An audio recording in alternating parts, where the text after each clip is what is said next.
Γεια σου Νίκη. Τόσο καιρό θέλω να σου πω κάποια πράγματα, αλλά δεν μπορώ. Αλλά μιας και είδα που το έκανε ο Γιάννης, είπα να το κάνω κι εγώ. Δηλαδή, να γράψω ένα τραγούδι κι εγώ και να σου πω όσα νιώθω για σένα. Σ' αγαπάω Νίκη. Διονύση, πιάσε μια τσίχλα. Πάμε. Λοιπόν, θέλω να θυμάσαι ότι σ' αγαπάω.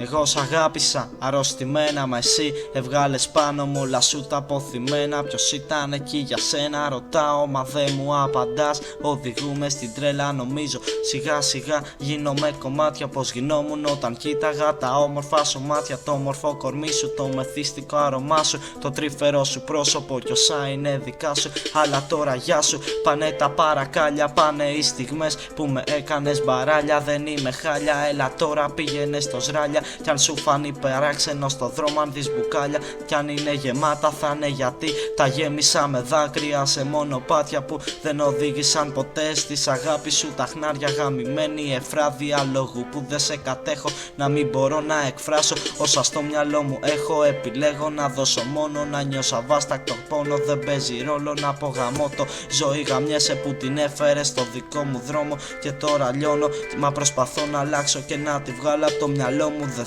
θέλω να την πετάξω. Ναι, θέλω να ζει μακριά μου, θέλω να ζει έξω από τα όνειρά μου. Σ' αγαπάω όμως δεν μπορώ να ζήσω με σένα καρδιά μου.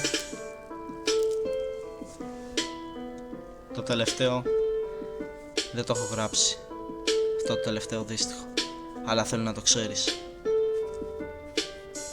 Το ξέρεις ότι δεν σ' αρέσει τίποτα από μένα. Κάτι μετά λέει για χέρια απλωμένα. Διονύση, πιάσε μια τσίχλα. Άντε, γεια.